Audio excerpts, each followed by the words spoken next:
Archivo oral. Voces de veteranos y veteranas de la Guerra de Malvinas. Testimonios, historias, relatos de ciudadanos en relación a la cuestión Malvinas. Una producción colaborativa y federal realizada por periodistas, productores y productoras de radios universitarias argentinas, integrantes del Consejo Interuniversitario Nacional.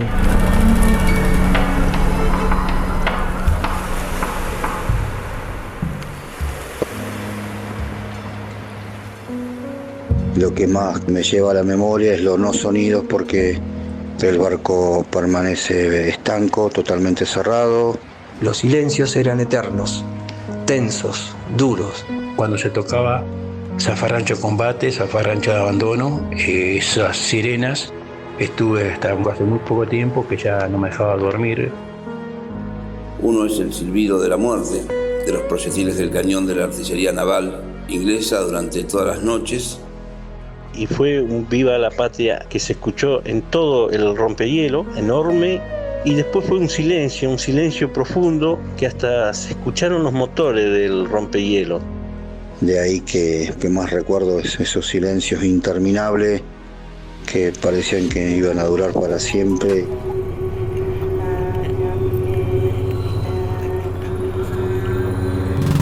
Archivo oral.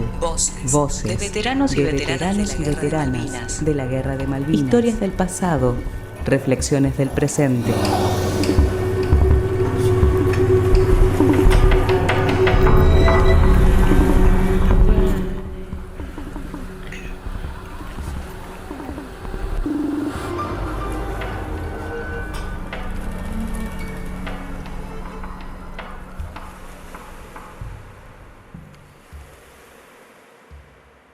Archivo oral. Voces de veteranos y veteranas de la Guerra de Malvinas.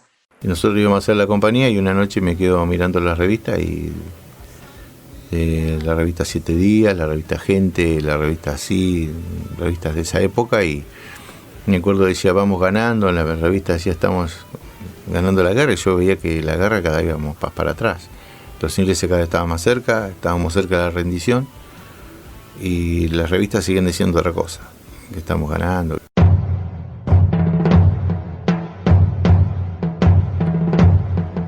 Las voces de la guerra, a 40 años de Malvinas.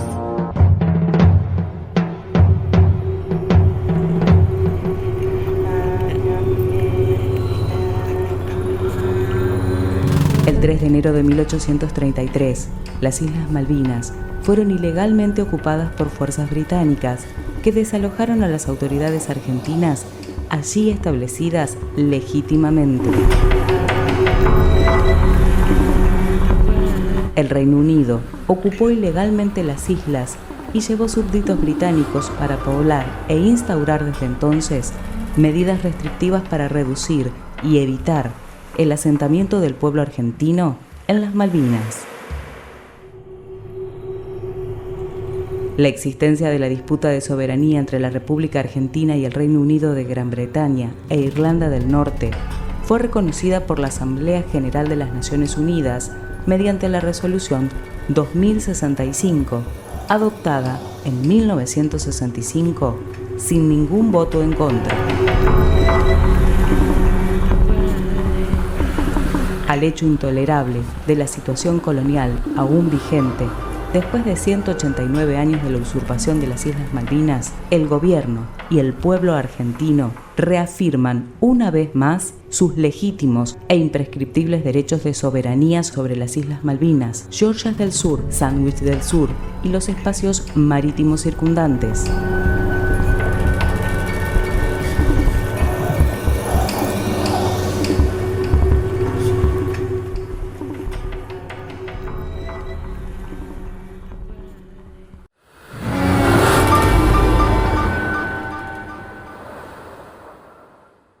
José Maggi, Compañía de Policía Militar 181, con asiento en el 5º Cuerpo del Ejército perteneciente a Bahía Blanca.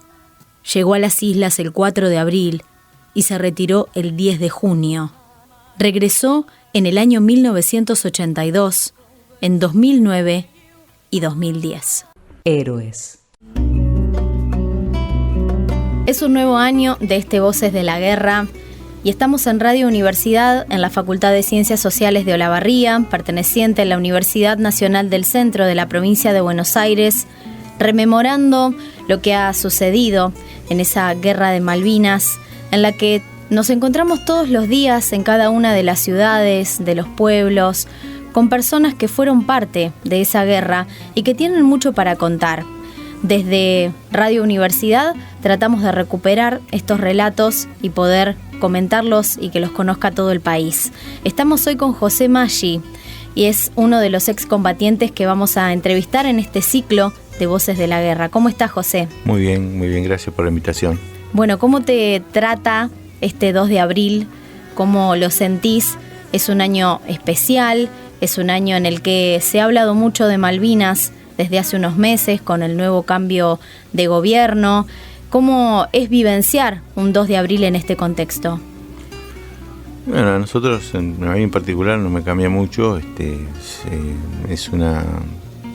Es sobre todo cada uno se enfoca en lo que uno ha vivido, en lo que ha pasado, y tratando de conmemorar en este tiempo a todas las personas que de alguna u otra forma participaron de la guerra, los que ya no están y la familia presente, o sea, nuestras esposas, nuestros hijos, que es el verdadero, más que todo en mi caso particular, el soporte y el sostén después de la guerra, ¿no? El verdadero reconocimiento viene de parte de la familia.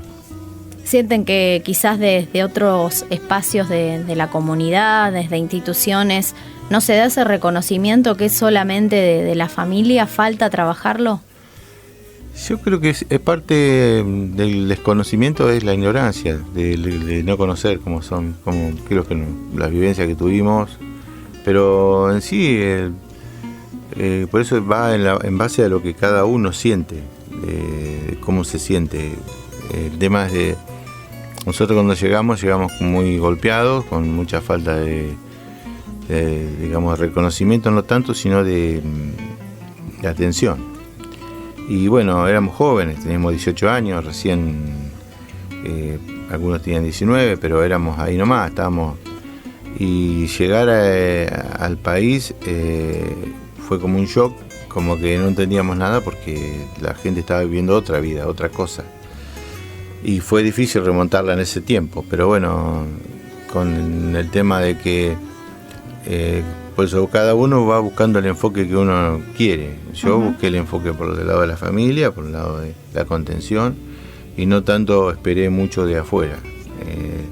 Si bien hubo momentos de que la gente nos ayudó, una empresa nos dio trabajo, nos reconoció con el trabajo, pero bueno, había muchos faltantes en la parte, digamos, médica, las atenciones que correspondían, que deberían haber correspondido en esa época, no tuvimos esa contención de salud, y bueno, eso fue lo que hoy causó, tanto en gobiernos democráticos como militares, el suicidio de tantos ex soldados, y bueno, eso fue lo que más duele de todo esto.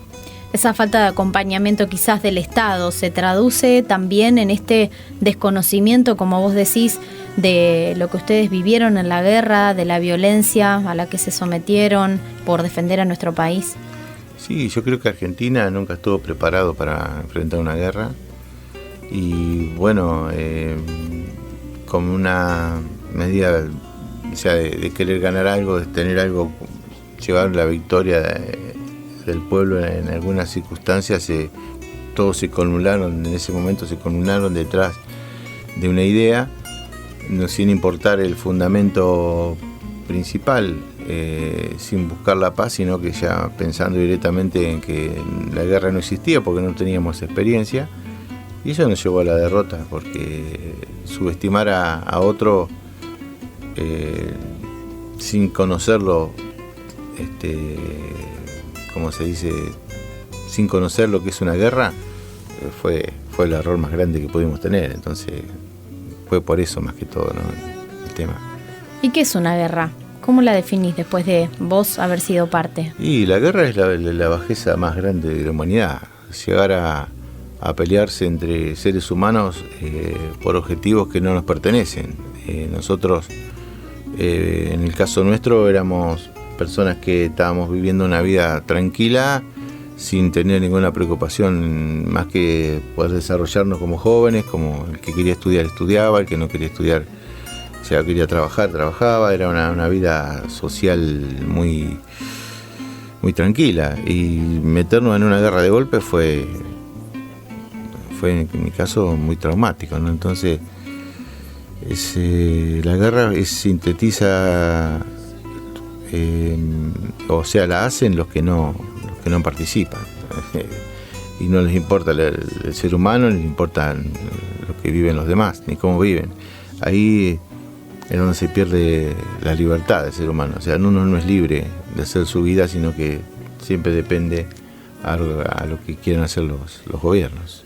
¿Y cuál fue tu experiencia en ese sentido dentro ya del campo de batalla y todo lo que viviste desde el 4 de abril que aterrizaste en ese lugar hasta junio, ¿no? Esos meses que fueron seguramente agónicos. Y vos te imaginás que nosotros estábamos en una guerra,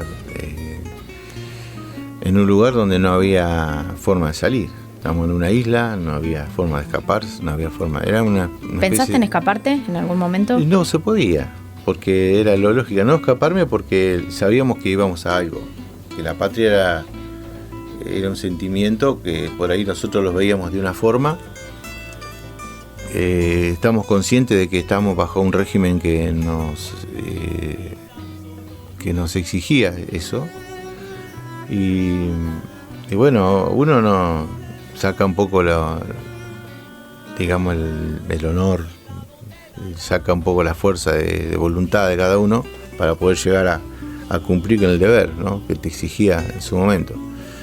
No se me ocurrió nunca escaparme, porque era lo que no me sentía con esa cobardía, digamos, de huir, pero que tenía mis compañeros y entre todos nos teníamos que hacer cargo de lo que nos tocaba.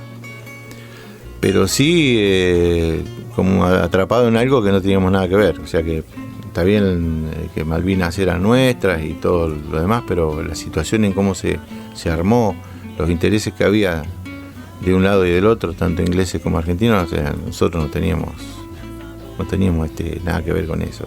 Se armó, esta guerra se preparó, fue armada, no fue una guerra que sí, vamos a pelear por esto. Fue un manotazo de ahogado de una dictadura militar en su momento, y bueno, eso fue lo que enfrentó las situaciones, le cayó de parabienes a Inglaterra, que estaba pasando una situación muy difícil, y bueno, esto le vino, digamos, fue una señal para ellos para terminar un montón de cosas, con dictaduras militares que ellos mismos colocaron, porque el imperio fue el que colocó estas dictaduras en toda Latinoamérica.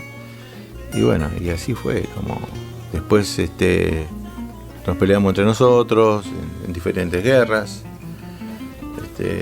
Nos enfrentaron contra Argentina, entre argentinos, y eso fue todo armado, tanto por los poderosos de un lado y del otro. Uh-huh. En su momento era Rusia y Estados Unidos. Nosotros nos metimos involucrados en ese tipo de guerras. Entonces, pero ese es el factor que muchas veces no se conoce, y que por desconocimiento entramos en ponerlos absolutistas de un lado o del otro. Y eso es lo peor que nos puede pasar a los argentinos, estar divididos por causas que no son nuestras.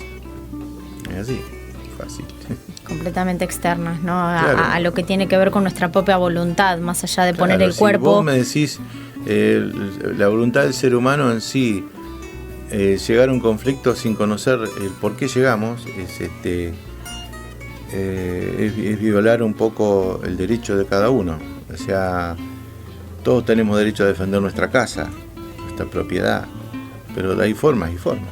O sea, yo no voy a salir a matar al vecino porque me pone fuerte la radio, ¿me tratar de arreglar de alguna forma para no llegar a las manos, digamos, ¿no? Uh-huh. Y eso fue lo que pasó en Malvinas. Entonces, está bien el que está usurpando mi derecho, está sacándome lo que no era, pero no era la forma para mí.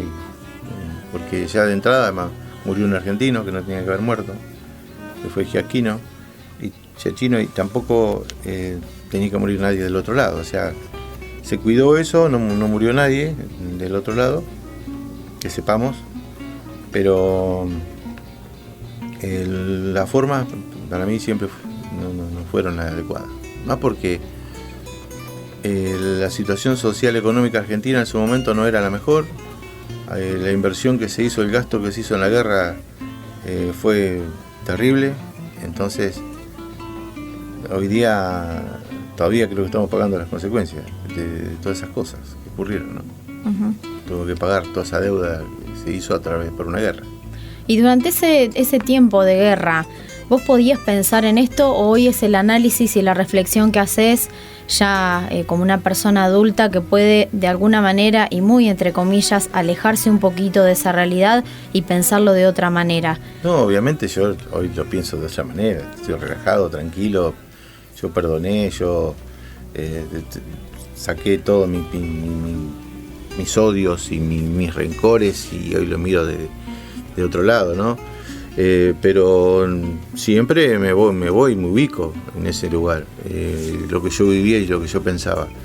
Y sí, vos calculás que un chico de 18 años que lo sacan con un mes de instrucción militar y que lo mandan a una guerra sin tener ningún conocimiento ni haber tirado un tiro a nadie y tratar de enfrentarte a una fuerza militar tan poderosa como el Reino Unido y la OTAN, porque participó todo, fue realmente, había una balanza que estaba muy sacada de foco, ¿no?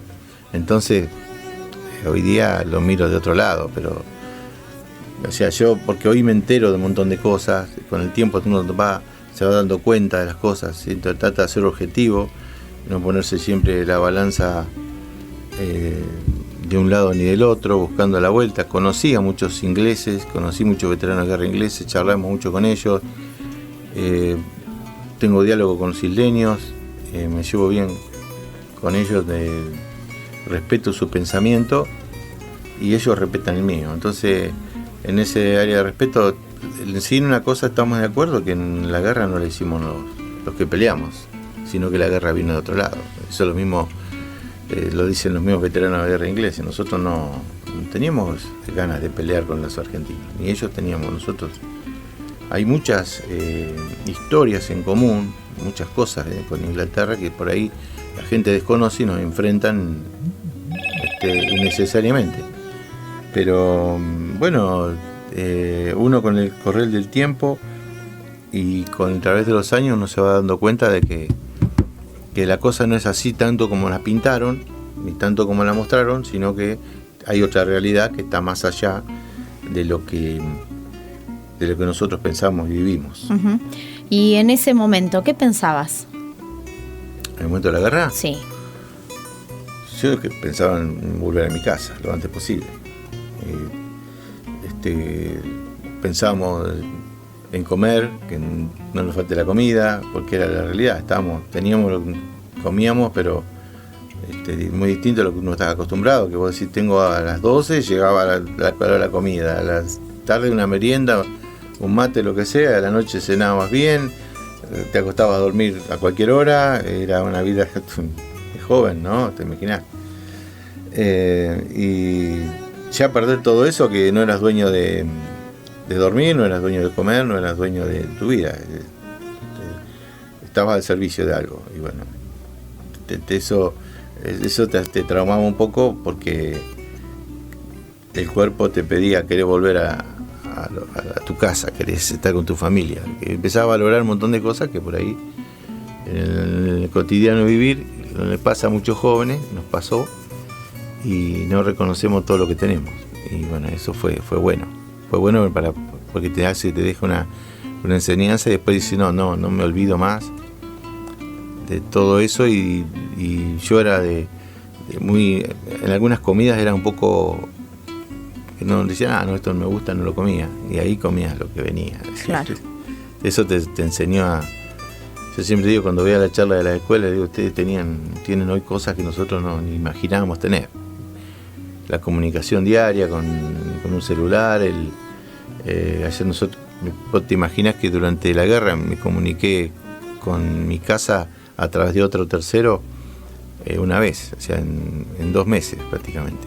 Entonces no sabían dónde estaba, qué estaba haciendo, con el corazón en la boca, como decían antes, el hecho de que había un bombardeo en Malvinas y, viste, los pelos de punta, porque están bombardeando Puerto Argentino todos los días, bombardeo Puerto Argentino. Yo estaba en Puerto Argentino, entonces era difícil para la familia, ¿no? Era complicado. Yo me pongo en el lugar de ellos y, no sé, hoy tengo hijos y ya como que no te contestan el celular o te ponen, sí, ¿qué pasa? Que no me contesta. Sí. En ese momento era increíble, o sea, fue muy duro para los padres también. ¿Tuvieron noticias de vos durante ese tiempo? Y por eso te digo que solamente 2 veces... Más que, digamos, las noticias de los medios, algo particularmente claro, tuyo, no. Porque ni siquiera la compañía nuestra a veces tenía comunicación de lo que nos estaba pasando a nosotros. Claro. O sea, las comunicaciones se extremaban al máximo, las cartas eran chequeadas, porque por ahí había cartas que no podían llegar a comprometer la seguridad de tantas ubicaciones. O sea, vos decís, mira, tenemos tantas armas, tenemos tantas cosas, tenemos lo que no tenemos, y eso podía llegar a comprometer también. Entonces todas las cartas eran chequeadas. ¿Viste? Mandabas una carta y más que un saludo a tu mamá, estamos bien, no podías decir, ¿viste? Y las cartas llegaron después que yo llegué, así que también eso nos sirvió para comunicarnos. El correo estaba saturado y era medio complicado.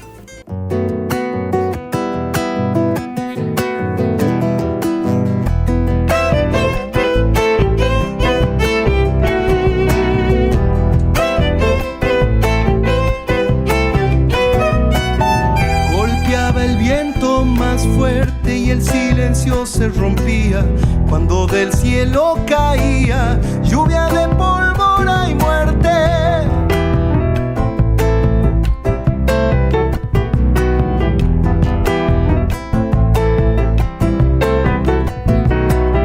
Era el frío su equipaje, era el hambre muchas veces, eran los mismos ingleses admirando su coraje.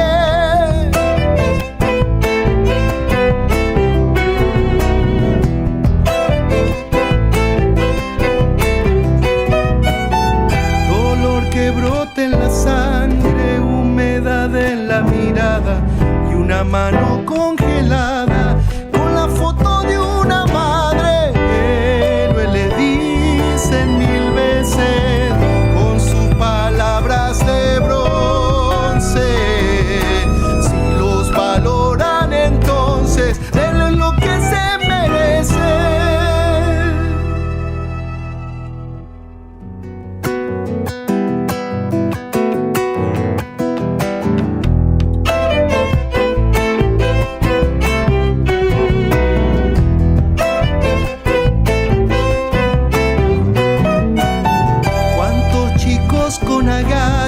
No pudieron soportarlo. La memoria de un soldado es un campo de batalla.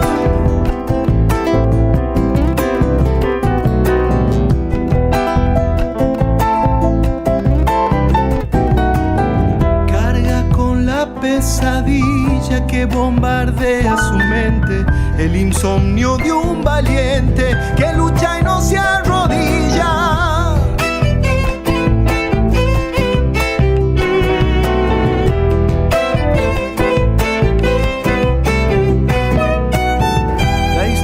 Que miente y calla, le mata el hijo una madre, su dolor no ha de taparle el frío de una medalla. Vengo a traerte un abrazo en una copla sencilla, porque te siento mi hermano, veterano de Malvinas.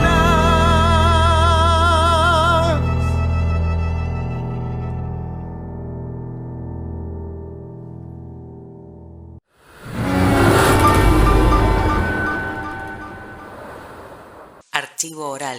Historias, relatos de ciudadanos en relación a la cuestión Malvinas.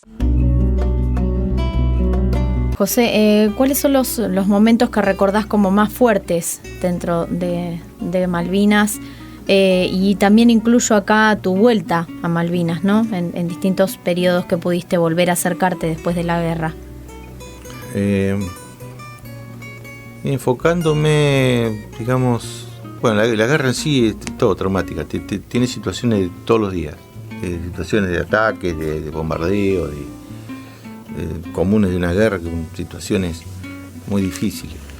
Pero lo que más me conmovió quizás fue cuando tuve que hacer el custodio de un prisionero inglés que cayó de un helicóptero y nos llevaron al hospital y al soldado inglés le dieron una cama. Y a los soldados argentinos estaban todos tirados en los pasillos. Todos heridos, y quedarme a la noche a ser guardia en un hospital para cuidar a ese prisionero inglés, particularmente escuchando el lamento y el dolor de mis compañeros que estaban tirados ahí, eso fue lo que más me impactó, digamos, en el momento de la guerra. Después sí tuvimos circunstancias difíciles, ataques de bombas, el hundimiento del general Belgrano también, ¿no? Claro, pero ¿viste? Bueno, lo vivimos desde la radio. Hundieron al Belgrano, pero se sabía poco, no había comunicación, no había nada. Después alguna revista que llegó allá, que tuve el acceso yo de ver las fotos del Belgrano hundiéndose, más que eso en parte no nos llegaba información. No veíamos revistas, no veíamos diarios, no veíamos nada. Yo porque fui un día a la casa de la planta YPF, que ellos sí recibían todo, que estaban trabajando en la planta, el personal civil, y los acompañaba en la guardia porque a ellos los agredían en el camino, entonces, porque claro, ellos estuvieron viviendo durante mucho tiempo ahí y la gente los atendía bien, y bueno, se sintieron traicionados por ellos y entonces los tenía un poco apretados. Nosotros íbamos a hacer la compañía y una noche me quedo mirando las revistas y la revista 7 Días, la revista Gente, la revista Así, revistas de esa época, y me acuerdo decía vamos ganando, en la revista decía estamos ganando la guerra, y yo veía que la guerra cada vez íbamos para atrás, los ingleses cada vez estaban más cerca, estábamos cerca de la rendición, y las revistas siguen diciendo otra cosa, que estamos ganando, que estamos bien, que los soldados tienen buen ánimo, que están comiendo bien y todas cosas, toda mentira, ¿no? Del momento de la guerra, ¿no? Eso fue, digamos, en síntesis lo que más te trauma en la parte de esa época que yo recuerde. Después también cuando venís te encontrás con que acá era un famoso viva la Pepa, como se dice en España, que la gente hacía su vida, venía normal, no se hablaba de la guerra, como que era una etapa superada, se perdió la guerra, listo, borrón y cuenta nueva. Y bueno, lo que al principio hubo mucha gente que nos tomaba como locos, que nadie nos quería dar trabajo y todo eso, gente que se hizo solidaria con nosotros y nos dio una mano, pero bueno, hay muchos que, bueno, el argentino en ese sentido son prisioneros de la victoria, ¿viste? O sea, cuando va todo bien, somos amigos todos, y cuando la derrota te golpea la puerta, ya vas a hacer otra cosa. Entonces ya le quitan el apoyo, ya lo miran de otra forma. Se vio con el Mundial de Fútbol, ya toda la gente salió a la calle, toda la gente. En la victoria somos todos muy solidarios, pero en la derrota todavía no tuvimos ningún recibimiento como se merecían los veteranos. O sea, llegar, por lo menos que te aplaudan cuando llegas. Llegábamos en los barcos, nos escondieron. No quería que nos vieran todos sucios, todos mal de haber venido de la guerra como prisioneros, y entonces ya nos escondieron de esa forma. Nos hicieron bañar y presentarnos limpitos como que si no hubiera pasado nada. O sea, toda la misma desmovilización que se fue haciendo después que terminó la guerra continuó hasta esto no hace mucho tiempo, sigue todavía, ¿no? En algunos casos, ocultar un poco lo que pasó. José, ¿enseña algo una guerra? ¿Te enseñó algo a vos? ¿Te dejó algo positivo, si lo podemos llamar de alguna manera, como persona? Yo siempre digo que le regalo mi experiencia y mis pensiones que cobro de guerra a cualquiera que quiera, si pudiera ser posible no ir y no pasarla. Porque es durísimo. Una guerra te enseña a sobrevivir, te enseña a saber, a conocer la parte más baja del ser humano. Te enseña a valorar sí lo que tenés, pero no vale la pena pasar por eso para valorar, sino que hay que valorar las cosas que uno tiene, la familia, los amigos, la paz. Sobre todo te enseña a valorar la paz. A mí siempre me van a ver del lado de la paz, nunca del lado de la guerra. No me decís, che, ¿va a ir de vuelta? No, ¿para qué? ¿Ir a una guerra para qué? Es ilógico para mí el enfrentamiento entre seres humanos, totalmente ilógico. No enfrentarse uno a otro cuerpo a cuerpo y ver el momento final de tu vida delante de un arma enemiga debe ser lo peor que te puede pasar. De hecho, era terrible tanto del lado inglés como del lado argentino. Terrible. Me vienen en mi mente cosas de mis compañeros que vivieron también y sí, absolutamente estoy totalmente convencido que no aprendes nada, digamos. Porque todo lo malo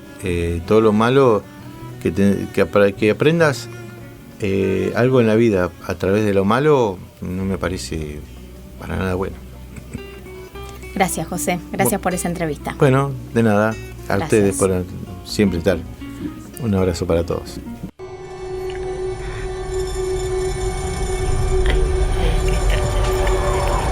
Proyecto Archivo Oral, integrado por voces de veteranos y veteranas de la Guerra de Malvinas. Producción colaborativa y federal, realizada por periodistas, productores y productoras de radios universitarias nacionales argentinas, integrantes del Consejo Interuniversitario Nacional, SIN. Una realización de Radio UNTDF de la Universidad Nacional de Tierra del Fuego, Antártida e Islas del Atlántico Sur, con el apoyo de la Secretaría de Políticas Universitarias, SPU, año 2022.